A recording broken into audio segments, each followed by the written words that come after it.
Police department రావడం అనేది by ఛాన్సా by choice? By ఛాన్సే సార్. ఎందుకంటే మా మదరు నాకు అసలు పోలీస్ డిపార్ట్మెంట్ వద్దు అని చెప్పి కన్సిస్టర్లో ఫస్ట్ పోస్టింగ్లో మీకు వచ్చిన ఫస్ట్ ఛాలెంజ్ ఒక కానిస్టేబుల్ని ఒక కాపు కమ్యూనిటీ వాడు ప్రజల్లో ఏదన్నా అరికట్టాలి అని అంటే కొంత మనం థింకింగ్ పవర్తో ఆలోచిస్తే వాళ్ళు పరువుకి పాకులాడతారు కానీ దీనికి పాకులాడతారు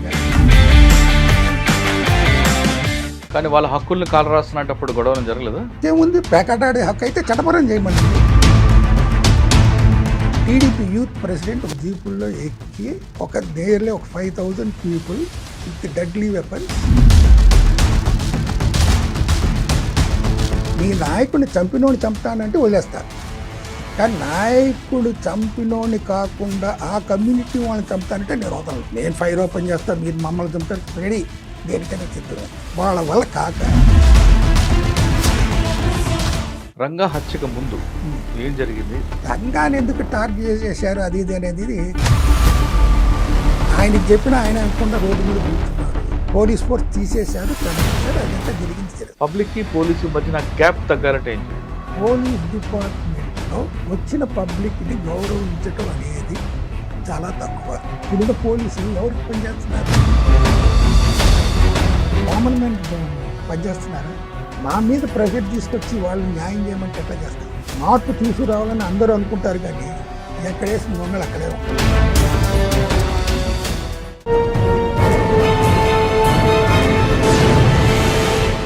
వెల్కమ్ టు క్రైమ్ డైరీస్. ఈ వారం మన గెస్ట్ 1974 బ్యాచ్ పోలీస్ ఆఫీసర్, పేరు మదన్ మోహన్ గారు, retired DSP CID. Madan Mohan గారు డిపార్ట్మెంట్ ఉన్నప్పుడు చట్ట ప్రకారం వెళ్ళాలని భావించే వ్యక్తి. అందుకు పై ఆఫీసర్లు చెప్పినా వినకుండా చాలా విషయాలు వెళ్ళారు. అంటే ప్రజలకి దగ్గరగా ఉండాలి, ప్రజలకు అనుగుణంగా పనిచేయాలని మార్క్ వేసుకున్న వ్యక్తి. ఆ విషయంలో సీనియర్ ఆఫీసర్లతో చాలా విషయాలు విభేదాలు వచ్చాయి. ముఖ్యంగా వ్యాస్ గారితో పాటు త్రిపాఠి ఇటువంటి వ్యక్తులతో ఆయన విభేదించడమే కాకుండా ఆయన 3 సార్లు హంగర్ స్ట్రైక్ కూడా చేసి అప్పట్లో పోలీస్ డిపార్ట్మెంట్లో రికార్డులు ఇచ్చిపోయారు. ఆ వ్యక్తిని అడిగి పోలీసులకి ప్రజలకి అప్పట్లో సంబంధం ఎలాగుండేది, ప్రజల పట్ల పోలీసులు ఏ విధంగా ఉండేవారు, పోలీసుల పట్ల ప్రజలు ఎంత గౌరవంగా ఉండేవారు, అది క్రమేపీ తగ్గిపోవడానికి ప్రధాన కారణం ఏంటి, ఆఫీసర్ల యొక్క యాటిట్యూడ్ ఏ విధంగా ఉంటుందో విషయాన్ని ఆయన అడిగి తెలుసుకుంది. సార్ నమస్తే అండి. నమస్తే సార్. మదన్ మోహన్ గారు, రిటైర్డ్ డిఎస్పీ, 1974 బ్యాచ్. సార్, సాధారణంగా పోలీస్ డిపార్ట్మెంట్లో వచ్చిన తర్వాత ఆఫీసర్ ఏం చెప్తే ఒబే చేయాల్సిందే, అందులో డౌటే లేదు. డిసిప్లిన్ డిపార్ట్మెంట్ నాకు కార్డు ఉంటుంది కాబట్టి ఖచ్చితంగా ఒబే. కానీ మీ సర్వీస్లో తీసుకుంటే 3 సార్లు హంగర్ స్ట్రైక్ చేశారు.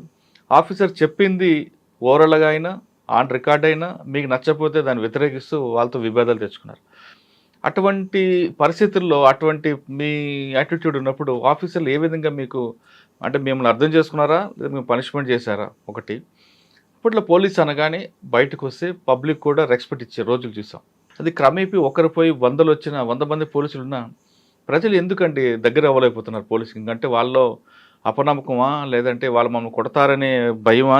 ఎందుకు ఈ అది యాటిట్యూడ్ ప్రజలది ఒక ప్రవర్తన మార్పు వచ్చింది? అంటే పోలీసుల్లో మార్పు వచ్చిందా, ప్రజల్లో మార్పు వచ్చిందా? మీరు చాలా దాదాపు 1974 నుంచి పోలీస్ డిపార్ట్మెంట్ చూశారు కాబట్టి ఆఫీసర్ ఒక చెప్పిన వర్క్ అని మనకు నచ్చకపోతే చేయకపోతే ఏమవుతుందనే విషయాన్ని కూడా మీ సర్వీస్లో చెప్పండి. ఈ 3 ప్రశ్నలు సమాధానం చెప్పే ముందు మదన్ మోహన్ గారి కుటుంబ నేపథ్యం, పోలీస్ డిపార్ట్మెంట్ రావడం అనేది బై ఛాన్సా బై చాయిసా? బై ఛాన్సే సార్. ఎందుకంటే మా మదరు పోలీస్ డిపార్ట్మెంట్లో మా గ్రాండ్ ఫాదరు, మా ఫాదరు, మా అంకులు వీళ్ళంతా చేస్తే నాకు అసలు పోలీస్ డిపార్ట్మెంట్ వద్దు అని చెప్పి as a national basketball player కోచ్గా వెళ్దాం అనుకున్నాను. అది ట్రై చేయరా, వస్తే వస్తుంది లేకపోతే లేదు అని అనేసి వెళ్ళాను. 5 ఈవెంట్స్ అప్పుడు long jump, high jump, throw, 100 meters, 400 meters 5 event complete చేసేసాను. ఇంటర్వ్యూకి వెళ్ళాను, సెలెక్ట్ అయిపోయాను. అది జరిగిన తర్వాత ఇది చేశాను. మా ఫాదరు కూడా పోలీస్ డిపార్ట్మెంట్లో చేస్తూ ఫ్రీడమ్ దీంట్లో రిజైన్ చేసేసి పొలిటికల్ పార్టీలో జాయిన్ అయ్యారు. అట్లా నేను కూడా ఈ డిపార్ట్మెంట్లో ఇమ్మడతానో ఇమ్మడనో అని కూడా అనుకున్నారు వాళ్ళు. అయినా ఛాలెంజింగ్గా తీసుకుని చేశారు.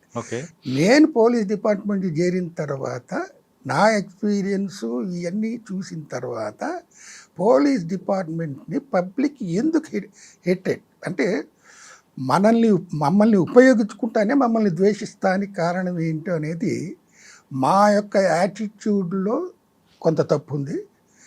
అసలు తప్పు అనేది ఎక్కడి నుంచి స్టార్ట్ అవుతుంది అని అంటే పబ్లిక్లో నుంచే కదా స్టార్ట్ అయ్యేది. ఆ పబ్లిక్లో నుంచి స్టార్ట్ అయ్యే తప్పుని వాళ్ళు కప్పిపుచ్చుకొని మా మీద నిందలేయటం అనేది జరుగుతుంది. కానీ దీనికంటే ముందు ఒక మాట నేనేం చెప్పానంటే, దశావతారాల్లో 2 అవతారాలు పోలీస్ డిపార్ట్మెంట్కి సంబంధం ఉంది. ఏంటి అని చాలామంది అడిగితే చెప్పేవాళ్ళు, కొంతమంది చెప్పేవాళ్ళు కాదు. నరసింహావతారం వచ్చేసరికి మనిషి ఏమో శరీరమేమో మనిషి ఆకారం, తలకాయ వచ్చి సింహం ఆకారం. మా పోలీస్ డిపార్ట్మెంట్లో మేము యూనిఫామ్ వేసుకొని నెత్తి మీద ఇది పెడతాం కదా, సింహాల గుర్తు పెడతాం. కాబట్టి మేము ఆ అవతారానికి దగ్గరే కదా. మా బాడీ అంతా మనిషి అయినా మొహం టోపీ మీద ఆ 3 సింహాలు గుర్తుంది కాబట్టి మా తలకాయ అంతా నరసింహ అవతారం కాబట్టి ఆ అవతారానికి ఒకటిను. 2వ అవతారం కృష్ణ అవతారం. ఎక్కడ పుట్టాడు? జైల్లో కదా పుట్టింది. జైలు ఎవరికి ఉంది? పూర్వకాలం రాజులకు ఉండేది, ఇప్పుడు పోలీస్ డిపార్ట్మెంట్గా ఉంది కదా. కృష్ణుడు పుట్టిన జన్మస్థానం అనేది మాకున్నప్పుడు, మేము 2 అవతారాలతో సంబంధం ఉన్నప్పుడు మమ్మల్ని ప్రజలు లైక్ చేయాలి కానీ ఎందుకు ద్వేషిస్తారు అనేది వస్తేసరికి వాళ్ళకి యొక్క తప్పుల్ని కప్పిపుచ్చుకోవటానికి రాజకీయ పలుకుబళ్ళు ఉపయోగించుకొని మా దగ్గరికి వచ్చే ముందే వాళ్ళ ఇన్ఫ్లుయెన్స్ రికమెండేషన్స్ తీసుకొని వచ్చి మమ్మల్ని న్యాయం చేయకుండా ఆర్కట్టి ఇచ్చేస్తున్నారా లేదా? అలాంటప్పుడు మేము న్యాయం చేయలేదని వాళ్ళు మా మీద నిందలేయటం ఎందుకు? మమ్మల్ని దేవుళ్ళలాగా కొలిచి చేస్తే మేము మాలో మంచివాళ్ళు ఉన్నారు, తప్పుడోళ్ళు ఉన్నారు, కాదని అంటలే. కానీ పోలీస్ డిపార్ట్మెంట్ అన్ని డిపార్ట్మెంట్ కంటే సమాజంలో న్యాయం చేయాలనుకునేది పోలీస్ డిపార్ట్మెంట్ ఒకటే. ఎందుకంటే ఏ ఇన్సిడెంట్ జరిగినా ఆన్ ది స్పాట్ వెళ్ళిపోతాం సీన్ ఆఫ్ ఎఫెన్స్కి. సీన్ ఆఫ్ ఎఫెన్స్లో మాకు తెలిసిన నిజాలు ఎవరికీ తెలియవు. ఆఫీసర్లు ఉంటారు, ఏసీ రూమ్లో కూర్చుంటారు, మేము చెప్పింది ఫీడ్బ్యాక్ తీసుకుంటారు. ఆ ఫీడ్బ్యాక్ని పెట్టుకున్న రాజకీయ పలుకుబడిగా ఇది చేస్తారు. ఇట్లా జరుగుతున్నాయి సమాజంలో. రైట్. నేను 74లో జాయిన్ అయినప్పుడు అప్పుడు కాంగ్రెస్ ప్రభుత్వం ఉంది. ఓకే, మీరు 74 జాయిన్ అయ్యే ముందు ఒకసారి వెనక్కి వెళ్తే మీ కుటుంబ నేపథ్యం బ్రీఫ్గా చెప్పండి. మీ అమ్మగారు, నాన్నగారు, ఊరు అది. I was born in Guntur, studied at Guntur Hindu college high school and Hindu college. తర్వాత డాక్టర్ అవుదామని చెప్పి 12th క్లాస్ పాస్ అయ్యి తర్వాత ప్రీయూసీ కూడా రిపీట్ చేసి వస్తే అప్పుడు ఈ గేమ్స్లోకి ఎంటర్ అయ్యి నేషనల్ ప్లేయర్ అయ్యేసరికి కాన్సన్ట్రేషన్ తప్పి లాంగ్వేజ్ 2 తప్పాను. తర్వాత గ్రూప్లో సైన్స్లో మోర్ దెన్ 60% వచ్చింది, కానీ ఇక అది కాలేదని చెప్పి బీకామ్ చదివి ఈ డిపార్ట్మెంట్లోకి రావాల్సి వచ్చింది. ఓకే, 74లో సెలెక్ట్ అయిన తర్వాత ఫస్ట్ పోస్టింగ్ ఎక్కడండి? కంచికిచర్ల, ఇక్కడ కృష్ణా జిల్లా. అది సెన్సేషనల్ ఊరు. ఒక హరిజన్ను చెట్టు కట్టేసి దహనం చేసిన ఊరు అది. సార్, కంచికిచర్ల ఫస్ట్ పోస్టింగ్లో మీకు వచ్చిన ఫస్ట్ ఛాలెంజ్ మీరు చెప్తున్న కంచికిచర్ల ఒకప్పుడు ఫ్యాక్షన్ ఏరియా, హైవేగా దగ్గరలో ఉంటుంది, అది రౌడీజం అన్నిటికీ అది కేర్ ఆఫ్ అడ్రస్ ఉంటుంది. యాక్చువల్గా ఫస్ట్ పోస్టింగ్ అంటే ప్రొబేషనరీ టైం. ప్రొబేషనరీ టైంలో మేము చాలా స్ట్రిక్ట్గా పనిచేయాలి, హానెస్ట్గా పనిచేయాలి. ఈ ఆస్పెక్ట్లో చేసినప్పుడు మాకు కొన్ని ఇన్సిడెంట్స్ ఫేస్ అవుతూ ఉంటాయి కదా. అలాంటింట్లో ఒక కానిస్టేబుల్ని ఒక కాపు కమ్యూనిటీ వాడు అసాల్ట్ చేస్తే తీసుకొచ్చి లోపలేసి చేసాం. ఆడిని నేను వదిలిపెడతానేమోనని వాళ్ళందరూ చూస్తే ఆడు కాపు అని తెలీదు, నాకు క్యాస్ట్ పరంగా నాకు అప్పుడు తెలీదు. నేను నేను అప్పుడు తీసుకున్న నా డెసిషన్ ఏంటంటే ఒక కానిస్టేబుల్ మీద ఎదురు తిరిగి మాట్లాడి వాడిని అసాల్ట్ చేసినప్పుడు అతన్ని నేను ఎట్లా వదిలిపెడతాను? వదిలిపెడతాను కదా.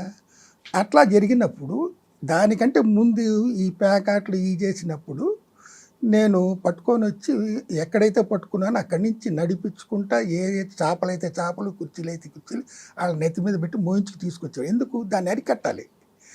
ప్రజల్లో ఏదన్నా అరికట్టాలి అని అంటే కొంత మనం థింకింగ్ పవర్తో ఆలోచిస్తే వాళ్ళు పరువుకి పాకులాడతారు కానీ ఉమ్, దీనికి పాకులాడరుగా. ఉమ్, నడిపించి అయ్యో పరువు పోద్ది అని చెప్పి ఆడటం మానేస్తారు కదా. ఆ ఉద్దేశం చేశాను కానీ వాళ్ళని అగౌరవపరచాలని కానీ ఇది కానీ కాదు. Okay only to eradicate certain social evils. Okay అట్లా చేసినప్పుడు వాళ్ళు ఫీల్ అయ్యారు. దీని మీద I being a Kapu community నాకు ఎక్కడ దొరుకుతారు సమాజంలో, ఈడి కులం ఏంటి, ఈడి మతం ఏంటి, ఈడి హ్యాబిట్స్ ఏంటి, ఇవన్నీ చూస్తారు కదా. ఈడు మన గ్రిప్లోకి ఎట్లా వస్తాడు అనేది కూడా పబ్లిక్ అబ్జర్వ్ చేసి అవును బెనిఫిట్ పొందడానికి ట్రై చేస్తారు. అప్పుడు చేయబసరికి అమ్మో ఈయన జోలికి మనం వెళ్ళకూడదురా, ఈయన వదిలిపెట్టలేదు, ఈయన ఫామ్ ఆఫీసరు అని అనుకున్నారు. రాలే. అట్లా పీస్ఫుల్గా కంచిచర్ల 1 year ప్రొబేషన్ కంప్లీట్ చేసుకున్న తర్వాత నాకు విజయవాడ ట్రాన్స్ఫర్ చేశారు సార్. సార్ కంచిక్చర్లో మీరు చెప్తున్నట్లు అంత ఈజీ ఏం కాదు. అక్కడ రౌడిజం, పొలిటీషియన్ అన్నీ విపరీతంగా ఉండేదండి. మా చిన్నతనంలో ఆ పేరు కంచిక్చర్ల అనగానే భయపడేవారు ఆఫీసర్లు కూడా. మీరు 1 year పనిచేశారంటే స్మూత్గానే వెళ్ళిందా, ఏం బాగా ఇబ్బందులు? స్మూత్గానే అది ఏం కాలేదు. ఎక్కువ ప్యాకాట్లు, సెటిల్మెంట్లు అన్నీ జరుగుతుంటాయి కదా. అవును అవును, అవన్నీ జరిగింది. దాన్ని సపరేట్ చేయడానికే అప్పుడు అంటే మీరు ప్రొబేషన్ వెళ్ళి మీకు ఆఫీసర్ ఇచ్చిన వర్క్ ఫుల్ఫిల్ చేశారు అక్కడ? చేశాను. ప్రొబేషన్ డిక్లేర్ అయింది. నేను I got a list promotion. ఎవరండి ఎస్పీ ఫస్ట్ అప్పుడు? అప్పుడు ఎస్పీ ఈయన మన సూర్యనారాయణ రెడ్డి గారు. అచ్చా ఓకే. తర్వాత విజయవాడ వచ్చారు. విజయవాడ రూరల్ వచ్చాలండి. ఆ, అక్కడ 6 months చేసి మ్యారేజ్ చేసుకునేటప్పుడు ఒక 2 months సెలవు పెట్టి అటు వెళ్ళేటప్పటికి అక్కడి నుంచి బందర్ ట్రాన్స్ఫర్ అయింది అనమాట. బందర్లో 3 years చేశా. బందర్ ప్రశాంతం కనిపిస్తుంది కానీ అన్ని అక్కడ కూడా పొలిటికల్ ప్రెజర్ ఎక్కువ ఉంటుంది. ఏ పొలిటికల్ ప్రెషర్ ఉన్నా కానీ మనం చేయగలిగే న్యాయం వరకు చేస్తాం కానీ out of the way bow sir చేయటం. అక్కడ మీకు గుర్తుండిపోయిన కేసు చెప్పండి బందర్లో. ఇద్దరిలో పెద్దగా ఏం లేదు కానీ నా సర్వీస్లో నేను ఫేస్ చేసిన వల్ల చల్లపల్లి సిఐగా ఫేస్ చేసిన అనపర్తి ఇట్లా చాలా ఉన్నాయి సార్. కాకపోతే ఇప్పుడు కంచికిచర్లో ఒక పెద్ద థెఫ్ట్ కేసు ఒకటి జరిగింది. విక్టోరియా రాణి కాసులు పేరు 16 కాసుల పేరు ఒక లీట్లో నుంచి దొంగ వాళ్ళు మన స్టూవర్ట్పురం క్రిమినల్స్ లాగానే ఎరుక్లాస్ ఫ్యామిలీస్ ఉంటాయి. ఆ ఎరుక్లా ఫ్యామిలీస్ కండక్ట్ చేసిన తర్వాత వితిన్ 24 hours డిటెక్ట్ చేసి పట్టుకొని అరెస్ట్ చేసి తీసుకొచ్చేసారు యాజ్ ఎ ప్రొబేషనర్గా. లీడ్ ఎలాగ వచ్చింది మీకు? లీడ్ ఎక్కడ వచ్చింది? లీడ్ ఎక్కడ వచ్చిందంటే how the modus ఆపరండి of the offence, ఇది ఎవరు చేస్తారు, ఇది వీళ్ళ పని కదా అనేది మా డిపార్ట్మెంట్లో మా సబార్డినేట్స్ వీళ్ళు చెప్తారు కదా. దాన్ని బట్టి ఆ ఏరియాకి వెళ్ళి చేస్తే I chased criminals 2-3 kilometers by running and catch hold. After getting to police station, we interrogated, they disclosed and we have recovered. వాళ్ళు ఎక్కడ దాచారు? పొయ్యిలు ఉంటాయి కదా, ఆ పొయ్యిల కింద గొయ్యి తీసి ఆ గొత్తులో దాచారు వాళ్ళ బంగారు. సార్ మీరు చెప్పిన క్రిమినల్స్ అంత ఈజీగా బ్రేక్ అవ్వరు. కానీ మీరు ఏ డిగ్రీ ఉపయోగిస్తే వాళ్ళు బ్రేక్ అయ్యారు? థర్డ్ డిగ్రీ బిగించకూడదంటే ఇప్పుడు పోలీసు వాళ్ళు 3rd degree యూజ్ చేస్తారని అందరికీ తెలుసు, తెలియదని కాదు. కానీ అది ఎవరిని చేయాలి ఎవరిని చేయకూడదు అని అంటే ఇన్ఫ్లుయెన్స్ పీపుల్ని ఎవరికి చేయలేరు. ఇన్ఫ్లుయెన్స్ లేని వాళ్ళని చేస్తాం. ఇప్పుడు ఒకే ఇన్ఫ్లుయెన్స్లో పెద్ద పెద్ద వాళ్ళ ఆస్తులు కానీ ఇది కరెన్సీ కానీ ఇగిపోయినప్పుడు షేర్ చేస్తాం. There are ways and means how to interrogate. అట్లా ఒకటి కొడితే చెప్తాడు, వాడు ఎంత డబ్బులు తిన్నా కానీ చెప్పకుండా వాడికి ఇష్టమైన వాళ్ళని తీసుకొచ్చి కొడతానంటే చెప్పేస్తాడు. అవును. ఇప్పుడు మీరు తీసుకొచ్చిన criminals 3rd degree పెట్టానంటున్నారు. 3rd degree అంటే ఎలా చేస్తారండి? కర్ర తీసుకుంటా బెదిరిస్తాం. అది 1st degree. అది 1st degree అనేది ఆడు చెప్పలేదు అనుకోండి చేతుల మీద కొడతాం. ఇలా చిన్నప్పుడు మేము చదువుకునేటప్పుడు టీచర్ మమ్మల్ని చేతుల మీద ఎట్లా కొడతారో అట్లా కొడతాం. చేతుల మీద కాళ్ళ మీద కొడితే కనపడవు దెబ్బలు, అట్లా కొడతాం.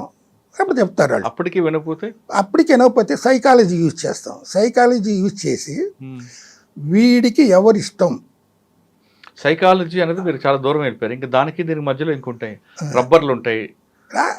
ఆ రబ్బర్లు గిబ్బర్లు ఇవన్నీ అన్నట్టే సార్. బాడీ మీద మనం 3rd degree యూజ్ చేసింది కనపడకుండా ఉండాలి. కనపడితే వాడిని మేము 24 అవర్స్లో ప్రొడ్యూస్ చేయాలి. అవి చూపిస్తే magistrate will not keep quiet. అలాంటప్పుడు మేము ఎందుకు రిస్క్ తెచ్చుకుంటాం సార్? అటువంటి సిచ్యువేషన్ చూశారు కాబట్టి బాడీ మీద కనబడకుండా కొట్టే టెక్నాలజీ చెప్పండి. టెక్నాలజీ చాలా ఉన్నాయి సార్. ఇప్పుడు అరికాళ్ళ మీద కొడతాం, చేతుల మీద కొడతాం, కూర్చోబెడతాం, ఒక ఐస్ స్లాబ్ తెస్తాం, దాని మీద కూర్చోబెడతాం. దెబ్బ కనపడుతుందా? కానీ వాడికి మంట ఎత్తుద్దిగా. ఎంతసేపు కూర్చోగలడు? బ్రేక్ అవ్వాలిగా. ఐస్ దిమ్మ మీద కూర్చోబెడతారా? లేదు పడుకోబెట్టి వాడి మీద ఐస్ పెడతారా? చచ్చలేదు. వాడిని హ్యూమిలియేట్ చేయకుండా నిజం రాబట్టాలి అని అంటే ఒక కైండ్ ఆఫ్ ట్రీట్మెంట్ ఇవ్వాలి అని అనుకున్నప్పుడు ఐస్ గడ్డను మన చేతులు ఎంతసేపు పట్టుకుంటాము? పట్టుకోలేంగా. దాంతో మనకి ఇది వస్తుంది కదా. అప్పుడు దాన్ని మనం తప్పించుకోవటానికి నిజం చెప్పాలిగా. అట్లా చెప్తారు. దాన్ని కూడా కంట్రోల్ అయ్యాడు అనుకోండి. కొంతమంది ఉంటారు హ్యాబిచువల్ అఫెండర్స్. స్టూవర్ట్పురం క్రిమినల్స్ అయితే నువ్వు కొట్టుకో, ఏమన్నా చేసుకో, ఇది కాదు. వాళ్ళు ఉంటాం, ఇవి చేస్తాం, వాడి కోసం వస్తారు, భోజనాలు తీసుకొస్తారు, మేము ఎల్లకాలం పెట్టలేము, ఇదిగా చేస్తాం. వాడి వైఫో వాడి బొండో ఎవరు వీళ్ళు ఉంటాయి అనేది మేము కనబడతారు. కొత్త వాడికి తిండి అవసరమైతే తాగుపోయిచ్చి ఈ చేసి నిజాన్ని రాబట్టడానికి వాడికి కూడా మేము హాస్పిటాలిటీ ఇవ్వాలిగా. ఆ హాస్పిటాలిటీ ఇచ్చేటప్పుడు బ్రేక్ అవుతాడుగా. అప్పుడు వాళ్ళని తీసుకొచ్చి కూర్చోబెట్టేది. ఒక మర్డర్ కేసులో కూడా నేను ఇట్లానే వాడు చంపాడని అందరికీ చెప్తున్నారు, చూశాడు, అయింది. కానీ వాడు యూజ్ చేసిన వెపన్ ఎక్కడ పడేస్తాడో చెప్పడు. వాడితో చెప్పటానికి నా సాయశక్తిలో ట్రై చేసి చివరికి వాళ్ళ అమ్మాయిని తీసుకొచ్చి వీళ్ళని కొడతానరా నువ్వు నిజం చెప్పకపోతే అని చెప్పి అప్పుడు బ్రేక్ అయ్యాడు. వెళ్ళి ఎతికితే వెపన్ దొరికింది. కాలువలో పడేశాడు ఆ వెపన్ని. అక్కడ ఎతికిస్తే దొరికింది. అట్లా సైకాలజీ ఆఫ్ ది క్రిమినల్స్ చాలా డిఫరెంట్గా ఉంటుంది. వాళ్ళ యాటిట్యూడ్ కూడా మనల్ని ఈడేం చేయగలలే అని అనుకుంటారు. కానీ మనం ఏం చేయాలి, ఎట్లా రాబట్టాలి అనేది మనం చూస్తాం. సార్ కొంతమంది క్రిమినల్స్ మీరు ఎంత కొట్టినా పైనుంచి వేలాడి తీసినా వాళ్ళు ట్రాన్స్లోకి వెళ్ళిపోతారండి. ఒక ట్రాన్స్లోకి వెళ్ళి అలాగే వాడు దీక్షలో కూర్చుంటాడు. దీక్షలో ఎన్ని రోజులు కూర్చుంటారు, మేము ఎన్ని రోజులు పెట్టుకోవాలండి? అదే అడుగుతున్నాను నేను. అది లేదు కదా. ఇప్పుడైతే అసలు లేదు. పూర్వకాలం మా కాలం అంటే రికవరీ చేయటానికి చాలా పాటలు పడేవాళ్ళం. వాడిని పెంచి పోషించడానికి వారాలు రోజులు పెట్టుకుని ఇది చేసిన బేసిక్గా వాట్ ఈస్ ది సైకాలజీ అనేది పోలీస్ డిపార్ట్మెంట్కి తెలీదు. ఊరికనే ట్రైనింగ్ ఇస్తారు, పంపిస్తారు, కానీ సైకాలజీ సబ్జెక్ట్ అసలు లేదు. అంటే క్రిమినల్ సైకాలజీ లేదంటారా? సైకాలజీ లేదంటారా? Psychology of the public. Criminal తర్వాత it will gain by experience. Public psychology కూడా మనకి తెలియదు అని అంటే after getting into the police department I learn a more psychology from the public.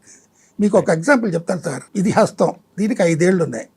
P⁵ అంటే P ప్రజలు, P పొలిటీషియన్స్ ప్రజాప్రతినిధులు, P police, press, P పత్రికా, P ప్రాస్టిట్యూట్. సమాజంలో ఇవన్నీ ఉన్నాయి కదా.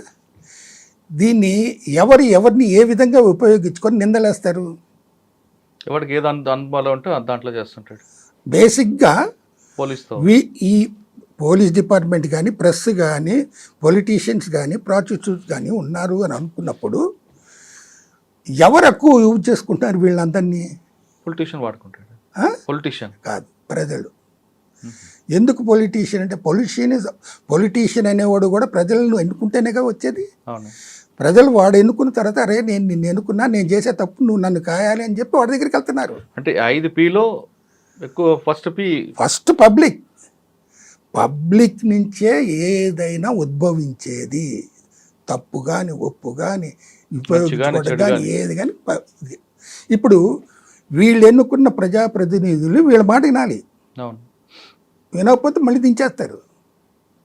కాబట్టి వీళ్ళిద్దరు అవినాభావ సంబంధం ఏంటి? వీడు ఓటుకి డబ్బులు ఇస్తాడు, వీడు గెలిపిస్తాడు, వీడు గెలిపించిన తర్వాత వీడి దగ్గరికి వెళ్ళినప్పుడు వీడి దగ్గర బాస్తారు వాళ్ళు. అంటే ప్రజలే కదా ఎన్నుకునేది. పోలీస్ డిపార్ట్మెంట్ ఉంది, ఇది గవర్నమెంట్. గవర్నమెంట్లో వాడికి సెలెక్ట్ అయిన తర్వాత రిటైర్ అయ్యేంత వరకు వాడి ఉద్యోగాన్ని ఎవడూ బెకలేడు. కానీ వీడిని న్యాయం చేయనిస్తారా? చేయలేరు. వీడు ఎవడో తప్పు చేస్తాడు, పబ్లిక్ అయ్యా నన్ను రక్షించు అని పొలిటీషియన్ దగ్గరికి వెళ్తాడు. పొలిటీషియన్ పోలీస్ ఇన్ఫ్లుయెన్స్ చేస్తుంది. వీడి మాట వినకపోతే వీడిని ట్రాన్స్ఫర్ అంటారు. వీడి చెప్పు చేతుల్లో మా బతుకుతుంది. ఎందుకు? బాండెడ్ లేబర్గా. We have no right to speech. వాక్ స్వాతంత్రం కానీ పత్రికా స్వాతంత్రం కానీ ఏమీ లేదు కదా మాకు. లేదు అని అనుకున్నప్పుడు బాండెడ్ లేబర్గా పనిచేస్తున్నాగా. ఏ గవర్నమెంట్ వస్తే ఆ గవర్నమెంట్ పోలీస్ డిపార్ట్మెంట్ ఉపయోగించుకుంటుంది కదా. వాడి గవర్నమెంట్ దిగిపోగానే పోలీసు జులుం నశించాలి అని అంటారు. ఇది జగమెరిగిన సత్యం. అలాంటప్పుడు మా దగ్గర నుంచి న్యాయం ఎట్లా ఎస్టాబ్లిష్ చేసుకుంటారు, ఎట్లా ఇచ్చేస్తారు? నెక్స్ట్ పత్రికా విలేకరులు ప్రెస్ ఉంది. వీళ్ళు కూడా యాక్చువల్ ట్రూత్ని బయటికి చెప్పేంత దమ్ము ఇది లేదు. వాళ్ళ కమ్యూనిటీకో వాళ్ళ పార్టీకో ఎవరికో వీటికో చేయాలి అనే స్థితికి వచ్చేసారు. కానీ పూర్వకాలం ప్రెస్ పీపుల్ రిపోర్టర్స్ సేకరించి నిజాన్నే పెట్టి ఇచ్చేసేవాళ్ళు. ఇప్పుడంతా మీడియాలు ఇవి అన్నీ సమాజంలో కులం పరంగా, మతం పరంగా, పార్టీ పరంగా ఇవన్నీ వచ్చినాయి. కాబట్టి వీటిని కూడా ప్రజలే కదా ఉపయోగించుకునేది. మీకు ఇంకో సంగతి చెప్తా. ఏదైనా ఇన్సిడెంట్ జరిగినప్పుడు మాకంటే ముందు ప్రెస్కే తెలుస్తుంది. ప్రెస్ ముందుకు వస్తుంది. సీన్ దగ్గరికి వెళ్ళి స్టేన్ డిస్టర్బ్ చేస్తారు. నన్ను చాలామంది పత్రికా విలేకరులు అడిగేటప్పుడు మాకంటే మీకు ఇన్ఫర్మేషన్ వచ్చి మీరు సీన్ దగ్గరికి వెళ్ళిపోయి సీన్ డిస్టర్బ్ చేస్తున్నారు కదయ్యా, మాకు తెలిసి మేము వచ్చేసరికి అంతా డిస్టర్బ్ అయిపోతుంది, మమ్మల్ని డిటెక్ట్ చేయమంటే ఎట్లా డిటెక్ట్ చేస్తాం? ఓకే, 4వ పీ కూడా పబ్లిక్కే వాడుకుంటుంది. ఇక ప్రాస్టిట్యూట్స్. ఒక చక్కటి అందమైన అమ్మాయి రవిస్త్రాలయ్యి అందంగా కనపడితే ఆ అమ్మాయిని ఎంతమంది అట్రాక్ట్ చేసి ఆ అమ్మాయిని తన పరిధిలోకి తెచ్చుకొని ప్రేమించానని మాయమాటలు చెప్పి ఆ అమ్మాయిని ఇచ్చేసిన తర్వాత ఆ అమ్మాయి మోసపోయి ఎటు బతకలేక కొంతమంది ప్రాస్టిట్యూట్స్ చేస్తారు. వాళ్ళని ఈ ప్రాస్టిట్యూట్స్ సమాజాన్ని చెడగొడుతుంది అని అంటారు కదా. కానీ ఇళ్లలో చక్కటి భార్యలు నీళ్లు ఉన్నా కానీ ఈ ప్రాస్టిట్యూట్ దగ్గరికి వాళ్ళు ఎందుకు వస్తారు చెప్పండి? ఏదో అంటే వెరైటీ. అదే నేను అనకూడదు, వెరైటీ అనకూడదని కాదు సార్. సొసైటీలో సమాజంలో చక్కటి భార్యలు వీళ్ళు అందరూ ఉన్నా కానీ ప్రాస్టిట్యూట్ దగ్గరికి వెళ్తున్నారు అంటే వాడికి ఏంటి తక్కువ అక్కడ? అదే మీరు అన్నారు కదా వెరైటీ కోసం. వెరైటీ అనేది వీడి దౌర్భాగ్యం. ఇదే థింకింగ్ వాళ్ళు కూడా అనుకుంటే సమాజం ఏమవుతుంది? ఇప్పుడు పబ్బుల్లాగా జరుగుతుంది. అవతల మహిళలు కూడా అదే విధంగా అనుకుంటే మగవాడి తల ఎక్కడ పెట్టుకోవాలి అంతే. మరి అట్లా జరుగుతుంది. ఇది మీకు అంటే మీరు ఇదిగా వస్తున్నారు. నేను చల్లపల్లి ఎస్ఐగా జాయిన్ అయినప్పుడు ఆ పోలీస్ స్టేషన్లో ఏఎస్ఐ 6 నెలల కంటే ఎక్కువ కాలం పనిచేసేవాడు కాదు. గౌతమ్ కుమార్ గారు ఎస్పీ గారు వచ్చినప్పుడు నన్ను పిలిచి మదన్మోహన్ నిన్ను చల్లపల్లి వేస్తాను. నాకు అక్కడ 3 వయసెస్ ఉన్నాయి. పోలీస్ బ్రోకరేజీ, పేకాట, ప్రాస్టిట్యూట్స్. ఈ 3టిని నువ్వు అరికట్టాలి అని అంటే సార్ నేను చేస్తా, ఛాలెంజ్గా తీసుకుని చేస్తా. కానీ నన్ను నా ఫ్యామిలీని బందర్ నుంచి షిఫ్ట్ చేసి చల్లపల్లిలో పెట్టుకోమంటే నేను పెట్టుకోను. దానికి మీరు అంగీకరిస్తే నేను దీనికి అంగీకరిస్తా, నేను చేస్తా, I will prove my self అని అన్న ఛాలెంజ్గా చేశా. ఈ 3టిని ఎట్లా అరికట్టాలి ఆలోచించా. పేకాట స్టేషన్ మీద ఆల్ పొలిటికల్ పార్టీస్ ఎస్ఐ నా చేతిలో ఉన్నాడు, నేనేం చెప్తే అది చేస్తాడు మీరు అనగానే వీళ్ళు వెళ్తారు ముందు. ఎవడు పోలీస్ స్టేషన్కి రావాలన్నా పోలీస్ స్టేషన్ దగ్గరికి వెళ్ళి వాడు మా దగ్గరికి వస్తారు. వాడి దగ్గర వాళ్ళు ఎంత దొబ్బుతారో మాకు తెలియదు, వీళ్ళు మా దగ్గరకు వచ్చి మాకెంత ఇస్తారో మాకు తెలియదు. అట్లా చేసి బ్రోకరేజ్ బ్రతికేదంతా పబ్లిక్ మీద పొలిటీషియన్స్ పోలీస్ బ్రోకరేజ్ ఇస్తాము అని చెప్పి వాళ్ళ దగ్గర తీసుకుని అట్లా ఇది ఒక బ్రోకరేజ్, ఒక పేకాట, ఇంకోటి వేషల్ ప్రాస్టిట్యూట్. ఈ 3టిని అరికట్టుకున్నారు. ఎట్లా చేశా? పొలిటీషియన్స్ అనేది రికమెండేషన్ లేదు, ఏ పని జరగదు అన్నట్టుగా వాళ్ళు వస్తారు కాబట్టి చెప్తారు. నేను అన్నాను అందరికీ, ఆల్ పొలిటీషియన్కి నేను ఒక్కసారే వింటా మీ మాట, రెండోసారి నేను విన్నాం. మీరు ఎప్పుడు వచ్చినా కానీ ఎన్నిసార్లు నా దగ్గరకు చూజ్ చేసుకున్నా కానీ ఒకసారి వింటా, రెండోసారి విన్నాం. నేను తప్పు చేస్తే మీరు పట్టుకోండి, ఆ ఒక్కసారి అయిపోయిన తర్వాత మాత్రం నా దగ్గర రావాలి అని అన్నాను. ఇది చేశాను. దాని ప్రకారంగా వెళ్ళినవాడు ఒకసారి వెళ్తాడు కానీ రెండోసారి వెళ్తే నా దగ్గర రాలేడుగా. ఆడికి ఏమి ఇవ్వలేడు, నాదికి ఏమి ఇవ్వలేడు, ఇవి జరుగుతాయి కదా. అట్లా బ్రోకరేజ్ అనేది పొలిటీషియన్స్ని బంద్ చేశా ఒకటి. అదైన తర్వాత ప్యాకాటని ఎట్లా అరికెట్టాలి, మనం పట్టుకుంటా తీసుకొస్తాం, కేసు పెడతాం, మానదు. నేను ప్రెస్ నోట్ కూడా ఇచ్చి ప్యాకాట ఫస్ట్ టైం ఎక్కడైనా పట్టుకుంటే అక్కడే వాళ్ళని సోదా చేసి వాళ్ళ దగ్గర ఎంత డబ్బులు అయితే ఉన్నాయో వాళ్ళతో ఇచ్చేసి వాళ్ళ సంతకాలు తీసుకొని వాళ్ళకి అక్కడే బెయిల్ ఇచ్చేసేసి పోలీస్ స్టేషన్కి వచ్చిన తర్వాత మరుసటి రోజు కేసు పెడతాను. వాళ్ళు ఒప్పుకుంటారు, అది ఒప్పుకోకపోతే కట్టేసేసి పోతారు. అదే గ్రామంలో మళ్ళీ రెండోసారి పట్టుకుంటే నేను ఈ పని చేయను. నేను చేసే పని ఏంట్రానంటే, మీరు చేపల మీద ఆడితే చేపల జుట్టి నెత్తి మీద పెట్టించుకొని అక్కడి నుంచి బట్టలెప్ప తీసి గోచి పెట్టి నడిపించి తీసుకొస్తాను అనేది ప్రెస్ స్టేట్మెంట్ ఇచ్చాను. ఓపెన్ స్టేట్మెంట్ ఇచ్చారా? ఇచ్చాను. దాన్ని అరికట్టాలిగా. అంత సోషల్ మానియా ఉన్న ఆ పోలీస్ స్టేషన్ లిమిట్స్లో దాన్ని అరికట్టాలి అని అంటే దేని మీద కొట్టాలి మన దెబ్బ? వాళ్ళ పరువు మీద కొట్టాలి దెబ్బ. కానీ వాళ్ళ హక్కుల్ని కాలు రాస్తున్నప్పుడు గొడవలు జరగలేదు. హక్కు ఏముంది? పేకాటాడే హక్కు అయితే చట్టపరం చేయమనండి. ఈ మాట కూడా నేను చెప్తాను. అలాంటప్పుడు చేసినప్పుడు అట్లా చేశాను. చేసినప్పుడు నాకు టీడీపీ యూత్ ప్రెసిడెంట్ ఒకసారి దొరికాడు. ఫస్ట్ సారి దొరికినప్పుడు బెయిల్ ఇచ్చాను, ఇది చేశాను. మళ్ళీ రెండోసారి దొరికినప్పుడు నేను అన్న పనిగా చేసుకొని తీసుకొచ్చి పోలీస్ స్టేషన్లో వేసాను. ఈ సంగతి మా ఎస్పీ గారికి కూడా చెప్పిన తర్వాత ఆల్ టీడీపీ యూత్ 500-600 మంది నా పోలీస్ స్టేషన్ సాయంత్రం 7-7:30కి పట్టుకున్నాను. తెల్లవారుజాము 3-4:30 గంటల దాకా వాళ్ళు, సార్ మీరు అన్న మాట ప్రకారంగా చేశారు, మీరు ఇది చేశారు, మీరు 52 ముక్కలు ఎందుకు పెడతారు, 104 ముక్కలు పెట్టచ్చు, 105 ముక్కలు పెట్టచ్చు కదా అని అంటే, మరి ఫస్ట్ సారి పట్టుకున్నప్పుడు నేను 52 ముక్కలు పెట్టుకున్నప్పుడు ఇప్పుడు మీరు ఎందుకు డిమాండ్ చేస్తున్నారు? మిమ్మల్ని ప్యాకాట ఆడకుండా చేయటానికి నేను ఇచ్చేసాను. కానీ మీకు ఎవరు భయం ఉంది? తల్లిదండ్రుల భయం ఉందా?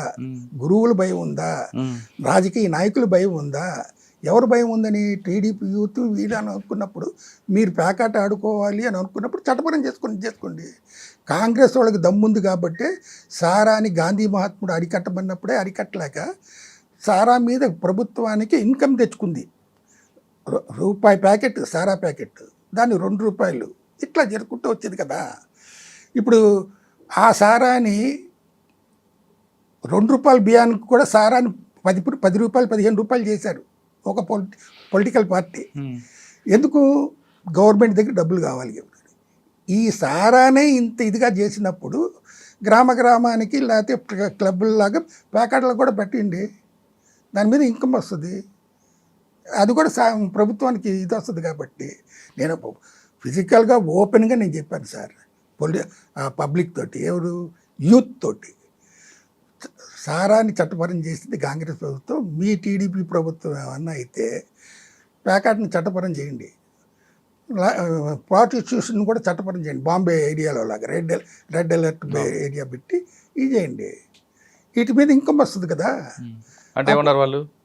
ఇదంతా వెళ్ళి నన్ను ఈ రంగా యాజిటేషన్ జరిగిన తర్వాత జరిగింది.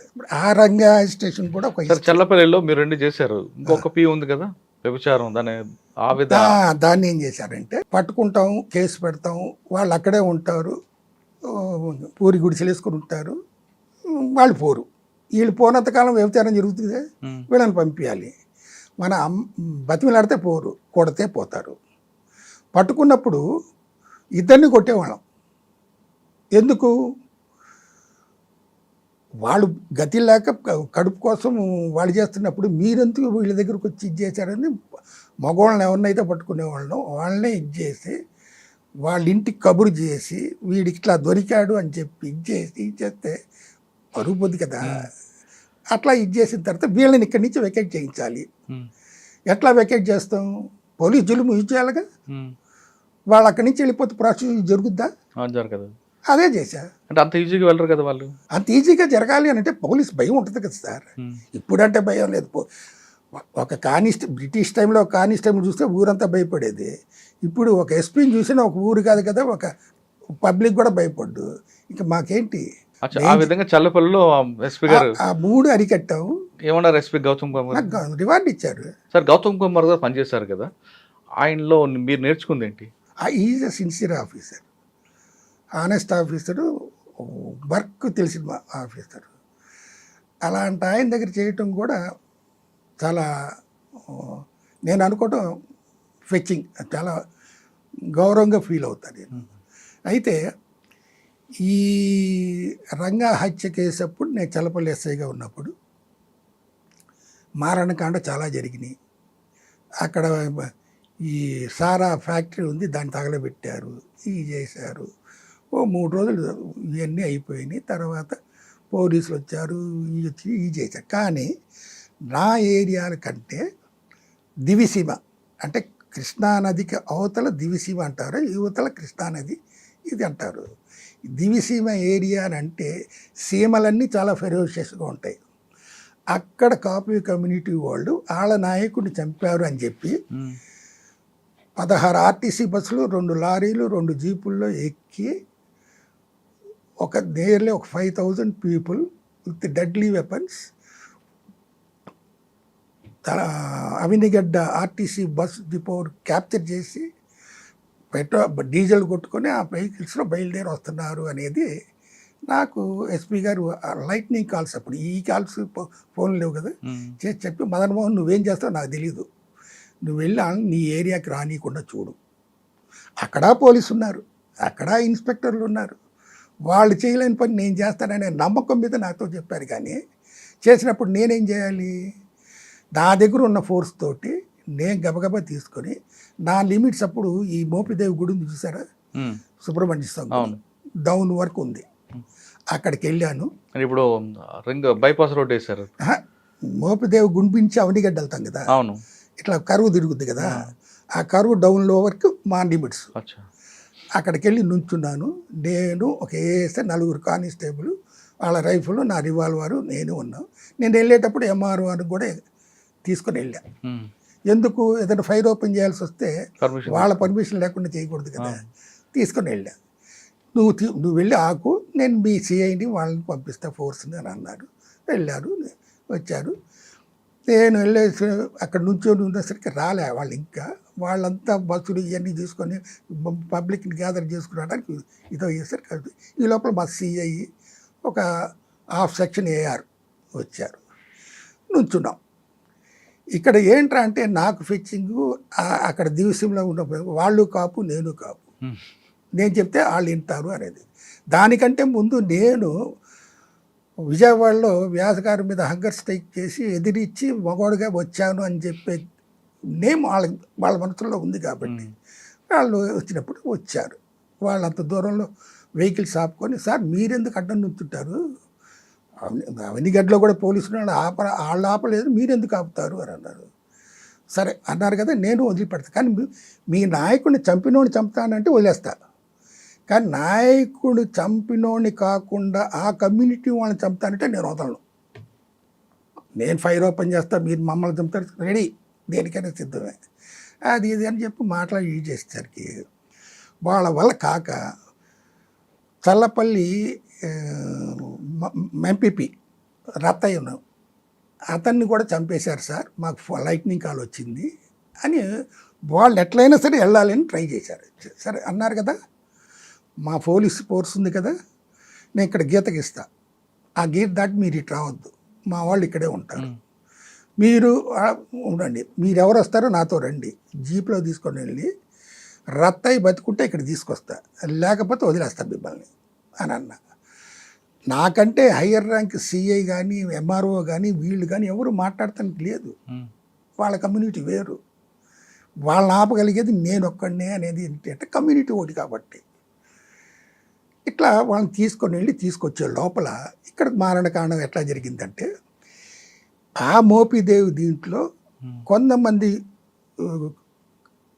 ఎవరు కమ్మాసు గ్యాదర్ అయ్యి వాళ్ళు ఉంటే ఒక ఎంతమంది 50 మంది ఎంతమంది ఉంటారు, మనం వెళ్తాం ఒక 100 మంది. వీళ్ళు వితౌట్ యాంటిసిపేటింగ్ ఎనీ అంటే వాళ్ళు బాగా ఆపే వాళ్ళ ఇది ఎంతవరకు వచ్చారని తెలియకుండా వీళ్ళు గ్యాదర్ అయ్యి వాళ్ళని అటాక్ చేయడానికి వెళ్ళారు చలపల్లి కాదు, మోపిదేవి. మోపిదే మోపిదేవి. నేను ఎక్కడ మోపిదేవి గుడి అవతల నేను ఆపిన జనాన్ని, మా సిఐ గారిని, ఏఆర్ ఫోర్స్ని అందరినీ అక్కడ పెట్టి, ఎంఆర్ఓని అక్కడ పెట్టేసి వస్తే, నేను రత్తయిని తీసుకొచ్చేసరికి ఆ జనమంతా మోపిదేవి గుడి ముందు అక్కడ ఈ చల్లా చెదురుగా వాళ్ళు అంత ఆక్యుపై చేసి ఉండేసరికి నాకు ఆశ్చర్యం వేసింది. వచ్చాను, చేశాను, ఫైర్ ఓపెన్ చేశాను పైకి. ఇది చూస్తే నా రోడ్డు మీద 4 పడిపోయి ఉన్నారు, డెడ్ అది గాయాలతోటి.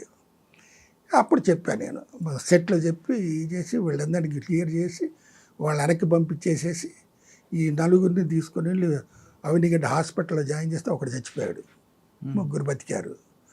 ఆ ఇన్సిడెంటు హిస్టరీ. అది జరిగిన తర్వాత వాళ్ళు నా ఏరియాకి రాకుండా పంపించేశాను కదా. ఇక్కడ జరిగిన మిస్టేక్ ఏంట్రా అనంటే, దివిసీమ నుంచి ఎంతమంది వచ్చారో అనేది తెలుసుకోకుండా మోపిదేవిలో ఉన్న యూత్ కానీ, ఒక కమ్యూనిటీ కానీ వాళ్ళని అటాక్ చేయాలి, వాళ్ళని తిరిగి వెనక్కి పంపించాలి అనే ఉద్దేశంతో వచ్చి వీళ్ళు నష్టపోయారు. ఇది జరిగింది. అయిపోయిన తర్వాత ఎస్పీ గారు అన్నారు, మదన్ మోహన్ నేను చెప్పేంత వరకు నువ్వు మోపిదేవి వదిలిపెట్టి రాబాక, అక్కడే ఉండు అని అన్నారు. ఇది వెళ్ళిపోయింది. ఈ ఇన్సిడెంట్ జరిగిన తర్వాత మంగళాపురం అని చల్లపల్లి పక్కన అక్కడ ఒక వెటనరీ డాక్టర్ ఉన్నారు, వెంకటేశ్వరరావు గారని. ఆ వెటనరీ డాక్టరు ఈ కోళ్ల ఫారాల మీద అందరికీ చేస్తుంటారు. ఆయన బై కాపు కమ్యూనిటీ. ఇప్పుడు ఇక్కడ నష్టం జరిగింది కమ్మోళ్ళకి కదా, ఆయనకి నష్టం చేయాలని అక్కడ యూత్ ఏం చేసేది, ఆయన ఇంటి మీదకి వెళ్ళి చేశారు. ఓకే.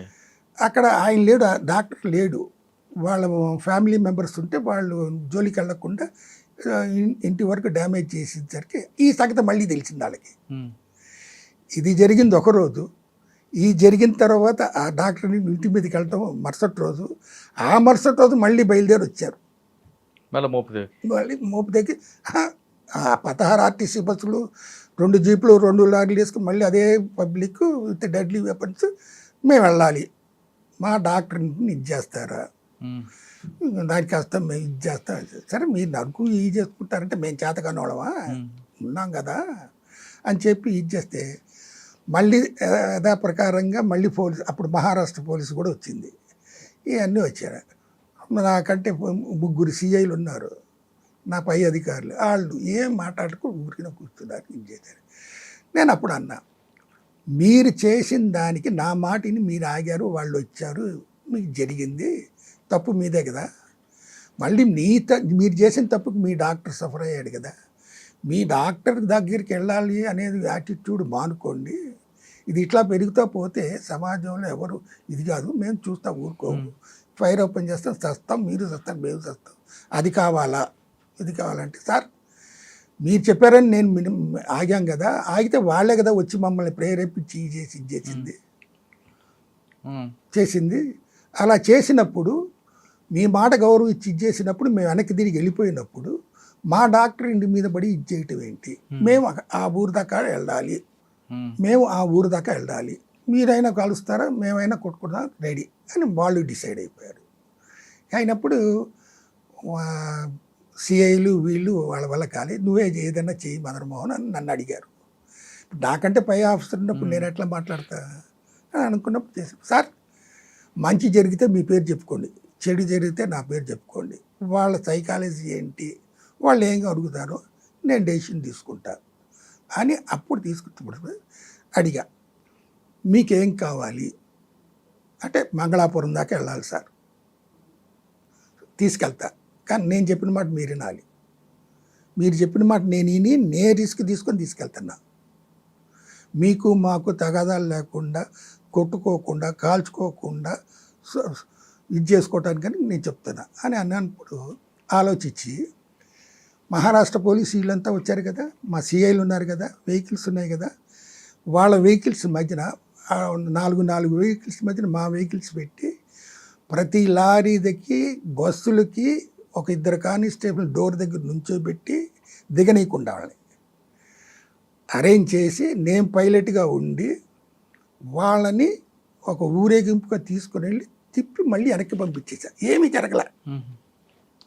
అంటే ఎంత ప్రజెన్స్ ఆఫ్ మైండ్ యూజ్ చేసి పెద్ద నష్టాన్ని జరిగింది దానికి. వీళ్ళు ఇట్లా వస్తున్నారు అని తెలిసి కమ్మోళ్ళు అయితే ఇళ్లలో నుంచి పారిపోయి బంగారం డబ్బులు తీసుకొని వెళ్ళి చంపేస్తారేమోనని చెప్పి పారిపోయి చేసి వచ్చిన తర్వాత వీళ్ళు ఇట్లా చేసి తిప్పి పంపించేసిన తర్వాత వాళ్ళు నాకేమంట కట్టారో తెలుసా, వీడు కుల పిచ్చ చూపించుకున్నాడు, పార్టీ పిచ్చ చూపించుకున్నాడు. నేనేదో కాంగ్రెస్ పార్టీ అన్నట్టు, వాళ్ళేదో టీడీపీ పార్టీ అనుకున్నట్టు. కుల పిచ్చ అంటే వాళ్ళు కాపులు, నేను కాపునే. నేను కుల పిచ్చ చూపించుకోకుండా ఉంటే వాళ్ళు బతికేవాళ్ళు కాదుగా. సరే, ఒకసారి వెనక్కి వెళ్తే వ్యాస్ గారి టైంలో అని మీరు పనిచేశారు కదా, రంగా హత్యకు ముందు ఏం జరిగింది? రంగాన్ని ఎందుకని టార్గెట్ చేశారు? రంగాన్ని ఎందుకు టార్గెట్ చేశారు అది ఇది అనేది జగమెరిగిన సత్యమే, కాదని కాదు. ఆయనకి చెప్పిన ఆయన అనుకుండా రోడ్డు మీద కూర్చున్నాడు. పోలీస్ ఫోర్స్ ఉంది, పోలీస్ ఫోర్స్ తీసేశారు, చంపేశారు, అదంతా జరిగింది తెలియదు. కానీ ఆయనకి నాకు ఎటువంటి అరమరికలు కానీ లేకపోతే ఆయనకి నాకు బంధుత్వం కానీ స్నేహం కానీ ఏమీ లేదు. నేను ఆయన మీద ఎస్పీ మీద హంగర్ స్ట్రైక్ చేశాననే ఒక గ్రాటిట్యూడ్ ఉంది. ఆత్మగౌరవం కోసం ఎస్ఐ నిరాహార దీక్ష అని ఆయన ఆంధ్రజ్యోతిలో అప్పుడు ఎడిషన్ హైదరాబాద్ నుంచి వచ్చేది కాబట్టి అక్కడి నుంచి ఇచ్చేశాడు. నేను చేయడానికి కారణం సార్, ఒక ఆఫీసర్ ఎలాంటోడు అనేది సబార్డినేట్స్ తెలుసుకున్నప్పుడు సబార్డినేట్స్ కూడా ఎలాంటోడు అనేది ఆఫీసర్ తెలుసుకోవాలిగా. ఆ ఆఫీసర్ని విజయవాడ అర్బన్ డిస్ట్రిక్ట్ ఫామ్ చేసి వేసిన తర్వాత అక్కడ రంగాన్ని ఎదనీయకుండా చేయాలి అనుకున్నప్పుడు రంగాన్ని ఎంతైతే తొక్కాలనుకున్నారో అంత బాగా పైకి పెరిగాడు రంగా. కరెక్ట్. కాబట్టి ఎమ్మెల్యే వేయగలిగారు. కానీ అట్లాంటి దీంట్లో కింద ఆఫీసర్లు ఆయన కులం అయినంత మాత్రాన ఆయనకి ఏజెంట్లమా లేకపోతే ఆయన గూఢచారులమా? మేము కాదు కదా. డిపార్ట్మెంట్లో ఇది అట్లా ఇది ఉన్నప్పుడు నేను లా అండ్ ఆర్డర్లో 7 టౌన్లో చేసేటప్పుడు కొన్ని ఇన్సిడెంట్స్, ఇప్పుడు పొలిటికల్ ఇన్సిడెంట్స్ జరుగుతాయి. మహా దర్బార్ అని పెట్టారు, ఆ దర్బార్కి వచ్చి చెప్పుకుంటారు, మేము వెళ్తాం ఎంక్వైరీ చేస్తాం. తప్పు చేసి వచ్చి వీళ్ళ దగ్గర చెప్పి మాకు అన్యాయం జరిగింది అని వ్యాసగారి ముందు చెప్తుంటే ఆయన వెళ్ళి విచారించడుగా, మేమే కదా వెళ్ళి విచారించేది, మాకేంటి పార్షియాలిటీ? అట్లా మేము ఇచ్చేసేటప్పుడు నా వల్ల ఆయనకి తలకాయ నొప్పి వచ్చింది. 7 టౌన్ ఎందుకు వేసాండ్రా ఇవన్నీ, ఇంటి అక్కడి నుంచి అట్టా ట్రాన్స్ఫర్ చేయాలి అని ఆయన మనసులో పడిపోయిందేమో. దీనికంటే ముందు కూడా ఎలక్షన్స్ జరిగినాయి. నాదెళ్ల భాస్కర్ రావు ప్రభుత్వం పడిపోయిన తర్వాత వచ్చింది కదా, ఆ ఎలక్షన్స్లో నా 7 టౌన్ ఏరియాలో ఈ రిగ్గింగ్ జరుగుతుంది. నెహ్రూ తమ్ముళ్ళు ఇద్దరు, బాజీను మురళి బూత్ క్యాప్చర్స్ చేస్తున్నారు కాబట్టి మేము ఎలక్షన్ బందోబస్తు డ్యూటీలో ఉండి చెప్పిన తర్వాత బాజీ మీద ఎన్బిడబ్ల్యూ ఉంది. కానీ దాన్ని నేనేమో ఎగ్జిక్యూట్ చేయకుండా రిగ్గింగ్ జరగకుండా చూస్తానికి వస్తే నేను తీసుకుని వెళ్ళి లోపలేస్తాను, నీ మీద ఎన్బిడబ్ల్యూ కూడా ఉంది అని చెప్పి ఇచ్చేసా. నాకు అప్పుడు మురళి కనపడలే, బాజీ ఒకడే కనపడ్డాడు. చెప్పినా ఆకుండా నేను రౌండ్స్ కొట్టి వెళ్ళేటప్పటికల్లా చేసేవాడు. వచ్చినప్పుడు నాకు 2 సార్లు కనపడేసరికి జీప్ ఎక్కించుకొని తీసుకొచ్చేటప్పుడు మురళిని వాళ్ళ తమ్ముని తీసుకెళ్తానని తెలిసి మోటార్ సైకిల్ మీద నా వెహికల్కి అడ్డం పెట్టి వాడి తమ్ముని తీసుకెళ్ళిపోయాడు. నేను అప్పుడు రివాల్వర్ తీసి 1 నిమిషం టైం ఇస్తాను లేకపోతే నిన్ను కాల్ చేస్తా అని వార్నింగ్ ఇచ్చేసరికి వెళ్ళిపోయాడు. ఇది నేను ఓపెన్గా బైక్లోనే ఎస్పీ గారికి ఇన్ఫార్మ్ చేస్తాను. Sir, when I'm bringing an NBW person having arrested him in the polling booth, his brother Murali came and obstructed me for my lawful duties. ఆయన నువ్వు తొందరపడబాక నువ్వు నా దగ్గరికి తీసుకురా అని అన్నాడు. తీసుకెళ్ళి ఆయన దగ్గర ప్రొడ్యూస్ చేశాడిని. చేసి చెప్పిన తర్వాత తీసుకెళ్ళి లోపలే అని అన్నాడు. వేశాను. ఆ తాళం నా దగ్గరే పెట్టుకున్నా. ఎందుకు? ఆయనకి వస్తుంది మళ్ళీ ప్రెషరు. స్టేషన్లో ఉంటే మళ్ళీ డిఎస్పీని ఎవరినో పంపించి వదిలిపెట్టమని ఆయన ఇన్స్ట్రక్ట్ చేశాడు. నేను ఎలక్షన్ డ్యూటీలో తిరుగుతున్నా. సాయంత్రం 7-8 గంటల దాకా ఈ డ్యూటీ అయిపోయిన తర్వాత గచ్చతరలాగా వచ్చి అప్పుడు నా దగ్గర తాళం తీసుకుని వాళ్ళని వదిలిపెట్టుకునే దౌర్భాగ్య స్థితి వచ్చిందంటే మేము ఎట్లా పని చేయగలుగుతాం?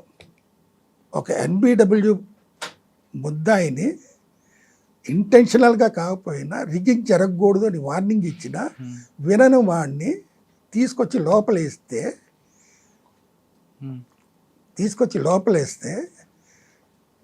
Higher officials influence. ఎవరండి అప్పుడు? వ్యాసగారే ఆహా. అంటే దేవినేని మురళి తమ్ముడు బాజీ. బాధ్యని విడిపించుకొని ఆయనే వచ్చారా? ఆయన రాదు, ఆయన పంపిస్తాడు. ఆయన వచ్చి తీసుకెళ్తే ఇంకేముంది, ఆయన ఇమేజ్ దెబ్బతగలదు. మా డిఎస్పీ ఉంటాడు, సిఐ ఉంటాడు, వాళ్ళకి కానీ ఆ చెప్తాను. విషయంలో మీరు తలాలు ఇచ్చిన తర్వాత కూడా మీకు వ్యాస్ గారికి మీకు ఎందుకు గ్యాప్ వచ్చింది? గ్యాప్ వచ్చిందంటే ఇన్సిడెంట్స్ని జరిగేటప్పుడు ఆయన నోటీస్కి వెళ్తాయి, మాకు తెలుస్తాయి కదా. కానీ మీరు ఎందుకు హంగర్ స్ట్రైక్ చేశారు? నేను అంటే నన్ను ఆయన 7 టౌన్ పోలీస్ స్టేషన్ నుంచి ట్రాన్స్ఫర్ చేయాలనుకుంటే ఒక అభియోగం పెట్టాలిగా నా మీద. ఆ అభియోగంతో నన్ను ట్రాన్స్ఫర్ చేసి కంట్రోల్ రూమ్కి వేసాడు. ఆ అభియోగం ఏంటారంటే విజయ నిర్మల్ గారు ఒక షూటింగ్కి వచ్చి కాందారి హోటల్లో దిగితే ఆ కాందారి హోటల్లో ఆవిడ గోల్డెన్ డైమండ్ రింగ్స్ పోయినాయి అని చెప్పి ఇది చేస్తే క్రైమ్ ఎస్ఐ లేకపోతే ఆ క్రిమినల్ తీసుకొచ్చి పోలీస్ స్టేషన్లో క్రైమ్ వాళ్ళకి అప్పచెప్పా. ఏదున్నా ఒక ఎస్ఐ లెవెల్లోకి వెళ్ళి తీసుకొచ్చి అప్పచెప్పినప్పుడు వాడిని సెర్చ్ చేస్తే వాడి దగ్గర 1600 దొరికినాయి. ఆ 1600 కూడా వాడికి హ్యాండ్ ఓవర్ చేస్తా క్రైమ్ వాళ్ళకి. అయిపోయింది, దానికి నాకు సంబంధం లేదు. ఇది అయిన తర్వాత ఆ క్రైమ్ ఎస్ఐ డబ్బులు తీసుకున్నాడో ఏమో తెలియదు, కానీ ఆ డబ్బులు నేను తీసుకున్నాను అనే అభియోగం మీద నన్ను ట్రాన్స్ఫర్ చేశారు అనేది తెలియదు. దీనికంత కారణం ఎవరు? సూపర్ ఎస్బీ అంటే స్పెషల్ బ్రాంచ్, ఆయన దగ్గర సూపర్ ఎస్బీ ఇంకా 2-3 కానిస్టేబుల్ పెట్టుకుని వాళ్ళ మాట విని వాళ్ళు చెప్పిందే వేదంగా ఫాలో అయ్యేవాడు. అట్లా వాడు నా మీద చెప్పే నన్ను ట్రాన్స్ఫర్ నేను తీసుకున్నాను. కానీ నా మనసుకు బాధ కలిగింది. నేను ఎలాంటోడో తెలుసుకోగలిగే స్థితిలో లేకుండా నన్ను ట్రాన్స్ఫర్ చేశాడు కదా, ఈయన్ని నేను ఎట్లా చెప్పాలి, వీనికి నేను ఎలా తెలియజేయాలి నాలో తప్పు లేదు అనేది దీంట్లో చేసిన తర్వాత మాకు వాక్ స్వాతంత్రం లేదు, పత్రికా స్వాతంత్రం లేదు, ఫ్రీడమ్ ఆఫ్ స్పీచ్ లేదు కదా. అలాంటప్పుడు అన్నం తీరుకుండా కూర్చుందాం ఆయన తెలుసుకునేంత వరకు అని ఎప్పుడైతే కంట్రోల్ రూమ్ వేశాడో కంట్రోల్ రూమ్లో సిక్ రిపోర్ట్ చేసి ఇంటి దగ్గర కూర్చున్నా. ఇంట్లో 3 రోజులు 2 రోజులు తినకుండా ఊరుకుంటారు. 4వ రోజు నుంచి భార్య వీళ్ళు ఊరుకోరు కదా, ఎందుకు తినరు ఏంటి, నా మనసు బాగాలేదు నేను తినను అని ఇది పబ్లిక్ ప్రెస్కి తెలిసింది. వాళ్ళు వచ్చి అడిగినప్పుడు మాకు మాట్లాడే హక్కు లేదు, చెప్పుకునే హక్కు లేదు, ఏమీ లేదయ్యా, నా మనసు బాధపడ్డది, నేను అన్నం తినటం మానేశాను, ఇది వాస్తవం, నేను ఎవరి మీద అభియోగం చేయట్లేదు అని అన్నా. సార్ మీరు కాకపోతే మీ వైఫ్తో అన్నా చెప్పించండి సార్ అంటే ఒప్పుకోదు, చట్టం ఒప్పుకోదు, నేను ఆవిడ్ని కూడా మాట్లాడినేవాను. అది ఏంటంటే ఎప్పుడైతే ఈ ప్రెస్ ఇదంతా రాస్తే మా బ్యాచ్ వాళ్ళు రాజు రామయ్య వాళ్ళు ఉంటే వాళ్ళతో ప్రెస్ వాళ్ళు స్టాప్ చేయించాడు వ్యాస్ గారు, లోకల్ ప్రెస్లో రాకుండా చేశాడు. ఆంధ్రజ్యోతి అప్పుడు హైదరాబాద్ నుంచి పేపర్లు వచ్చాయి ప్రింట్ అయ్యి, దాంట్లో ఎమ్మెల్యే గారు ఎస్ఐ ఆత్మగౌరవం కోసం నిరాహార దీక్ష అని హెడ్డింగ్ పెట్టి పోస్టింగ్ చేశాడు. ఇది పబ్లిక్లో ఇదయింది. నేను తింటాం మానేసి కూర్చున్నా ఇంట్లో.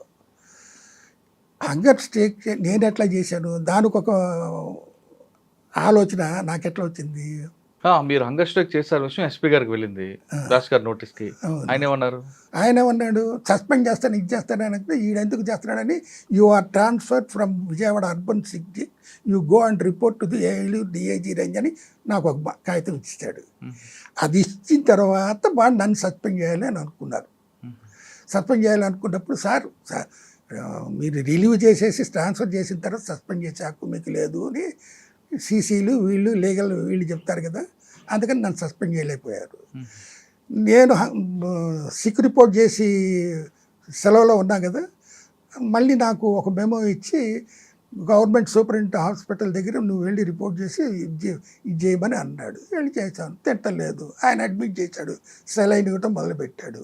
ఇది మా ఫాదర్కి తెలిసింది. మా ఫాదర్ వచ్చి ఎందుకు చేసావురా అదంటే తాగిద్ది అంటే చెప్పి సరే రైట్ నువ్వు చేయి, నేను వెళ్ళి డిఐజీతో మాట్లాడొస్తానని డిఐజీ గారు రాములు గారు ఆయన ఇది చేసిన తర్వాత ఈ వాడేం పబ్లిసిటీ చేయలేదు కదా, అతని మనసు మటుకు చేశాడు కాబట్టి వినిపించుకోమనండి, ట్రాన్స్ఫర్ చేశాడు కదా నా దగ్గరికి వచ్చి రిపోర్ట్ చేయండి అని ఆయన ఇది ఇచ్చినప్పుడు అప్పుడు విరమించుకున్నాం. మీరు హంగర్ స్ట్రైక్ చేయడం అనేది ఫస్ట్ టైం కాదు, అంతకుముందు కూడా చేసినట్టున్నారు కదా?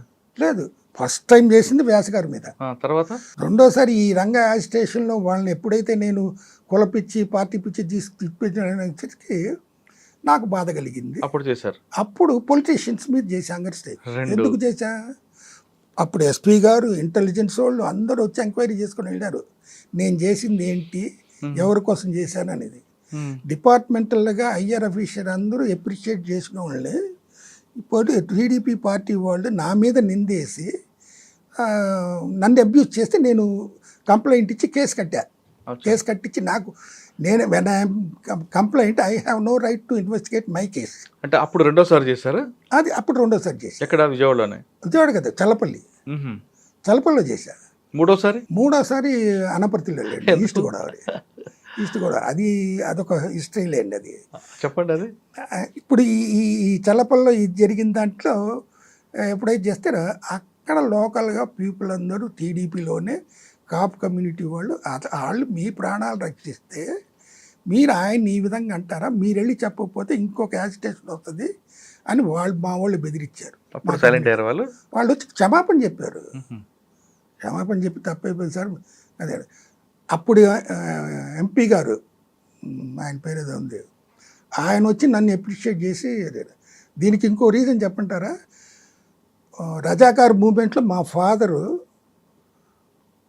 చల్లపల్లి ఏరియాలో బ్రహ్మాజీ గారు అని ఉంటారు, ఆయనతో పాటు ఉండి రజాకారులు రక్షించినట్టుగా ఆయన కొడుకుగా నేను ఎస్ఐగా ఉండి ఈ యాజిటేషన్లో ప్రజల్ని కాపాడనే ఇది నాకు సంతోషం వచ్చింది.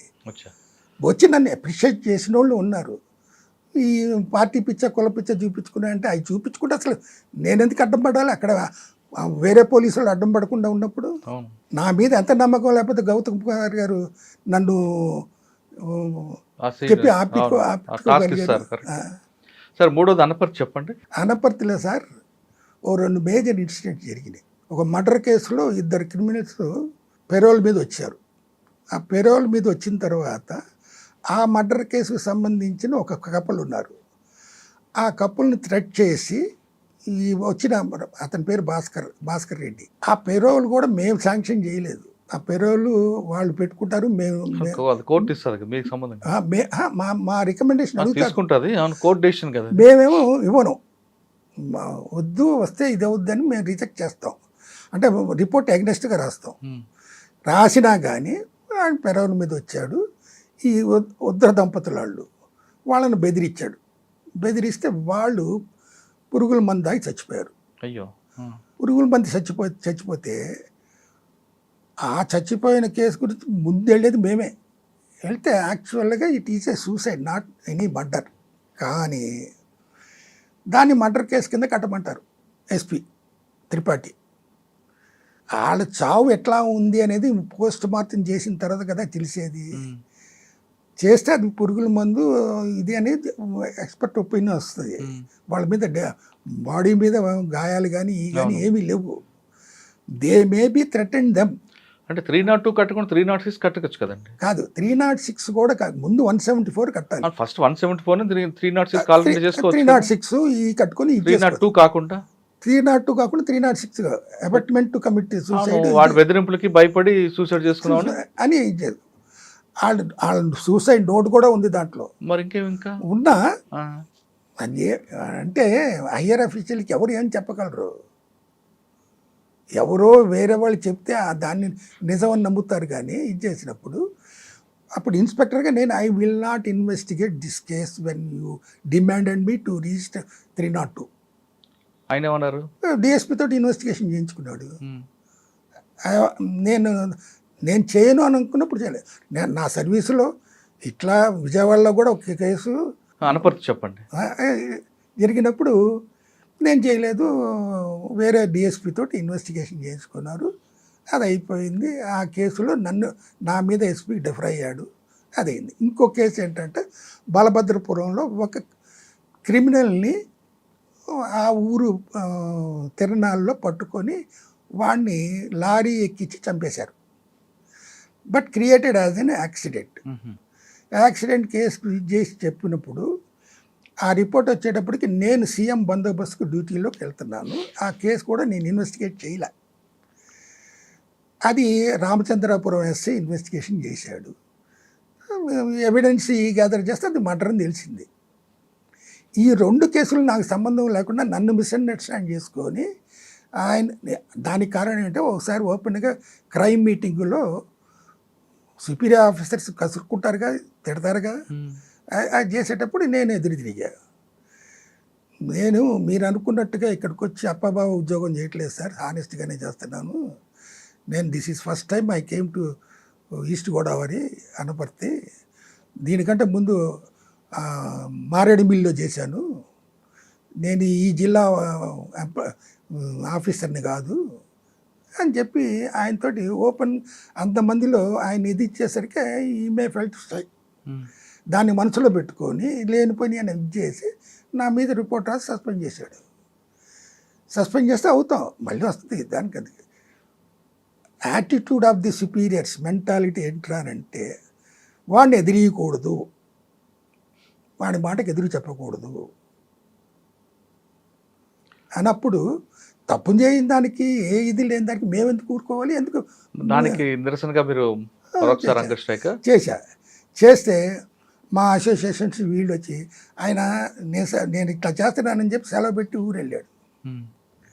వాళ్ళు వచ్చి చెప్పిన తర్వాత ఆడు చేసిన పని ఆడు చేసుకున్నాడు, నువ్వు ఇప్పుడు ఎందుకు ఇది చేస్తావు, నువ్వు విరమించి ఇది చేసుకో, ఏది జరిగినా మన మంచికి అనుకో అని వాళ్ళు చెప్పగానే అప్పుడు విరమించాను.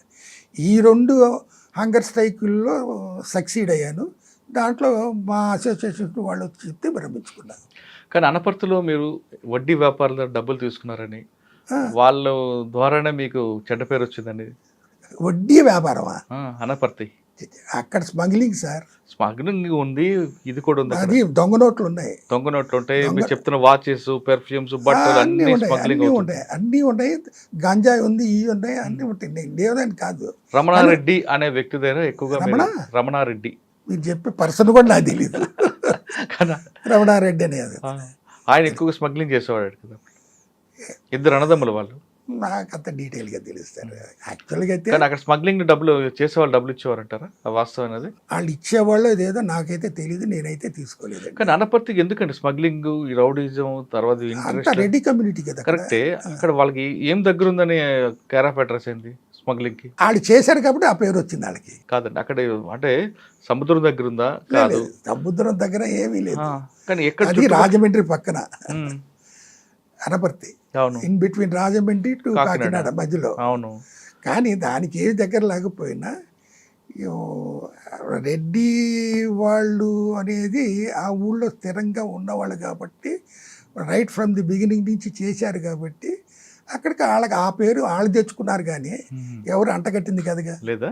కానీ వాళ్ళు అక్కడ నుండి చుట్టుపక్కల శ్రీకాకుళం, ఇటు విజయవాడ వరకు వచ్చారు. వాళ్ళు చేసే వ్యాపారం ఏంటంటే ఈ స్టీల్ ఇవి ఉంటే అవి ఇచ్చేసి వాళ్ళ దగ్గరికి వెళ్ళి డబ్బులు కలెక్ట్ చేసుకుని వస్తారు, ఆ వ్యాపారం చేస్తారు. కానీ స్మగ్లింగ్ వ్యాపారం అనేది వాళ్ళకి వచ్చిన ఎంతకాలం చేస్తారు సార్? స్మగ్లింగ్ వేరు పడిన తర్వాత మానిపోతుంది. అట్లానే జరిగింది అక్కడ. ఈ రమణారెడ్డి మీరు అన్నోళ్ళు ఎవరు కూడా నాకు తెలియదు. సరే, అనపర్తి తర్వాత ఎక్కడికి వచ్చారు? అనపర్తి తర్వాత నేను DCRBకి వచ్చాను. సస్పెండ్ చేసిన తర్వాత మాకు లైమ్ లైట్ ఏరియాస్ ఏదిగా నాన్ ఫోకల్ వేస్తారు కదా, వేసారు. 2 years అవ్వగానే నా వర్క్ని మెచ్చుకున్న తర్వాత మళ్ళీ ఫోకల్ వేయమన్నారు, వచ్చాను, చేశాను. ఎక్కడ? అవినిగడ్డ చేశాను, మళ్ళీ కృష్ణా జిల్లాకు తర్వాత మండపేట చేశాను.